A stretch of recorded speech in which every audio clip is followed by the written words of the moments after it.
जय श्री कृष्ण, श्री राधे राधे। आप सभी को सुबह की राम राम जी। तो आज दिन की शुरुआत हुई फ़ोन की घंटी बजने से। तो आज सुबह से ही फ़ोन की घंटी बजी तो मेरी नींद खुली, मैं उठी तो मेरे बाद चीनू उठ गया, चीनू के बाद फिर वेदू भी उठ गया। तो इस तरह हम सभी उठ गए थे। तो आज क्योंकि आराम से उठे थे, धूप निकल चुकी थी, चीनू की दवाई का टाइम भी हो गया था, तो चीनू को लेके आई मैं बाहर और उसको दी दवाई मैंने। तो खेल खेल में उसे दवाई दे रही हूँ, वेदांश को भी दी क्योंकि उसे भी सर्दी है, इसलिए आज उसे भी स्कूल नहीं भेजा। मुझे तो सर्दी थी ही, मेरी सर्दी तो जाने का नाम ही नहीं ले रही है, तो मैंने तो खुद पे ध्यान देना ही छोड़ दिया है। इस बात पे मुझे याद आती है, जब बचपन में मुझे सर्दी होती थी ना, तो मम्मी कहती थी खारिक का दूध पियो, खारिक हल्दी वाला दूध पियो और ओढ़ के सो जाओ तो तुम्हारी सर्दी में तुमको आराम लगेगा। तो बस वही बात याद आती है कि आज मैं भी माँ बन चुकी हूँ और मैं अपने बच्चों को बोलती हूँ कि खारिक का दूध पियो बच्चों, दूध पियो, ढाक के ओढ़ के सो तो जल्दी सर्दी ठीक हो जाएगी। तो मुझे मेरा बचपना याद आ ही जाता है। मुझे याद है मम्मी कहती थी कि अरे बिना स्वेटर पहने घर से बाहर मत जाओ, मोजे पहनो, टोपा लगाओ, स्कार्फ बांधो, उसके बाद ही जाना, अरे ठंडा मत खाओ, गर्म पानी पियो। उनकी सारी रोक टोक पे उस समय गुस्सा आ जाती थी, पर आज वही चीज़ मैं भी करती हूँ क्योंकि बच्चों की सर्दी ठीक होने का नाम ही नहीं ले रही। क्योंकि गांव में है ना, जो खेतों की ठंडक रहती है उसके कारण है ना, रात की ठंड तो बहुत ही तेज़ होती है, दिन में तो फिर भी धूप निकल आती है, तो जैसे तैसे दिन निकल ही जाता है, पर रात में तो गजब की ठंड पड़ती है। तो हमें पूरा पहन ओढ़ के रहना पड़ता है।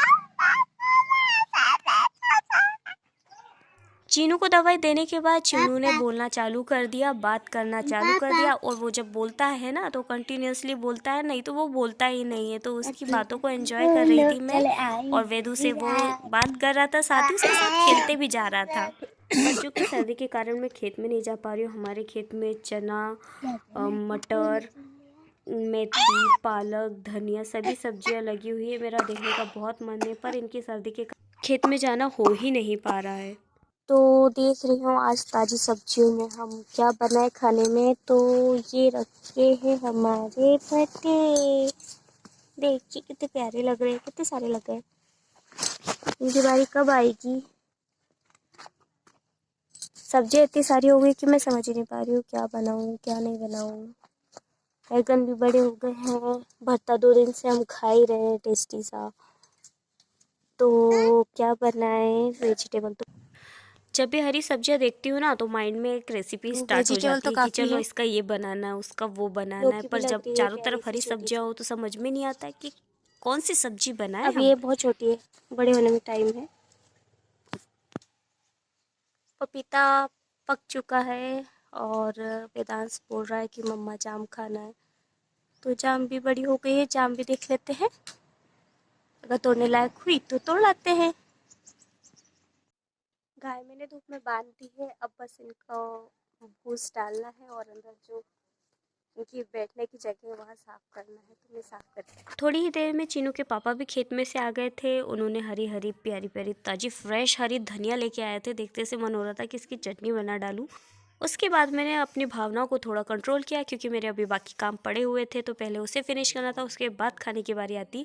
तो यहाँ पर मुझे गौशाला साफ़ करनी थी, तो यहाँ मैं गोबर उठा रही हूँ। गोबर उठाने के बाद मुझे झाड़ू भी लगाना था, बहुत सारे काम थे जो बाकी थे, तो वो भी कंप्लीट कर रही थी। क्योंकि जब ठंड पड़ती है ना, तो काम करने का बिल्कुल मन नहीं होता है, ऐसा लगता है कि रजाई में ना दुबक के बैठे रहो। पर क्या करो, महिलाओं को तो सभी काम करने पड़ते हैं, क्योंकि वो नहीं करेंगे तो फिर काम करेगा कौन। आखिर करना तो हमें ही पड़ता है ना, बच्चे थोड़ी ना करेंगे। बच्चे तो खेलते कूदते मस्ती करते हैं, पर मेरा बच्चा जो है ना, वो मेरी बहुत हेल्प करता है। तो यार मैंने सब कुछ सफाई कर ली है। सफाई के बाद गौ माता को भूस खिलाने की बारी आती है, तो जो मैं उनके लिए दाने वाला भूस तैयार करती हूँ वो आपको बताती हूँ। यहाँ पर गांव में इस जो मैं बना रही हूँ इसे बोलते हैं सनी।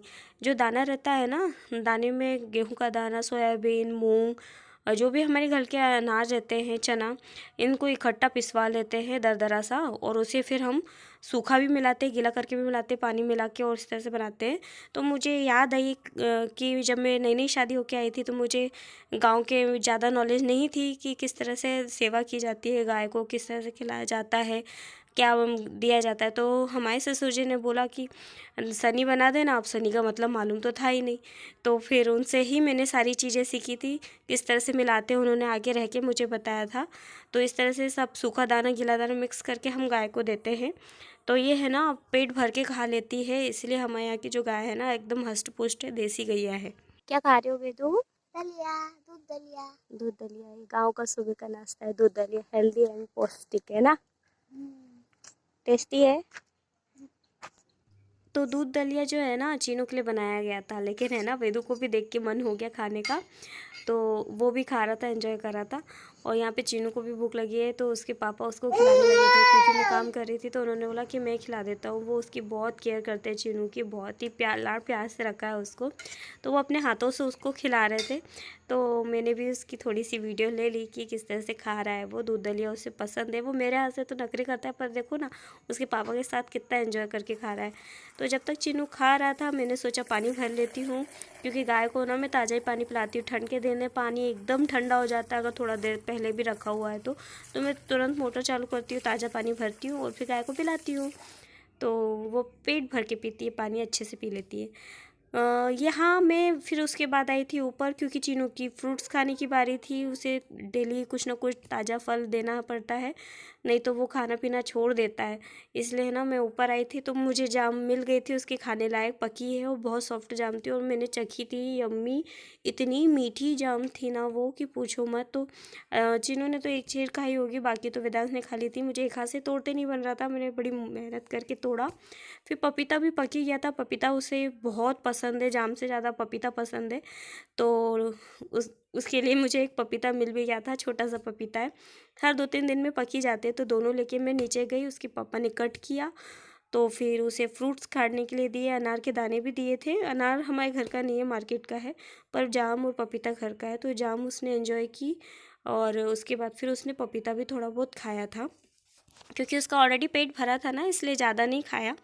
तो गांव में इस बात के बहुत मज़े रहते कि अगर जगह है ना, तो सब्जियां फल फ्रूट्स घर के बहुत ही ताज़े ताज़े खाने के लिए मिल जाते हैं, एंजॉय करना मिल जाता है। उसके बाद मैं जब बाहर आई तो उनकी फ़ोन पे बात सुनी, तो वो मक्का बेचने जाने की बात कर रहे थे। इतना जो दिख रहा है ना, बस इतनी मक्का बची है।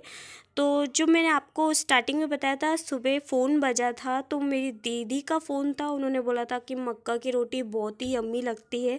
तो मैंने सोचा कि अगर मक्का बिक गई तो फिर मेरे मन में रह जाएगा कि इस साल तो मैंने मक्का की रोटी बनाई ही नहीं।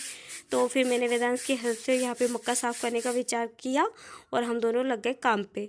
तो यहाँ मक्का साफ़ करने में टाइम लग रहा था, क्योंकि ये बेचने की थी, इसे साफ़ करके नहीं रखा था। तो वेदांश और मैंने दोनों ने मिलके इसे चालने के बाद उसको बीन के और फिर मैंने धूप में डाल दिया था। चालने से देखिए कि एकदम साफ़ हो गई, सारा कचरा हट गया था, तो बहुत आसान पड़ा।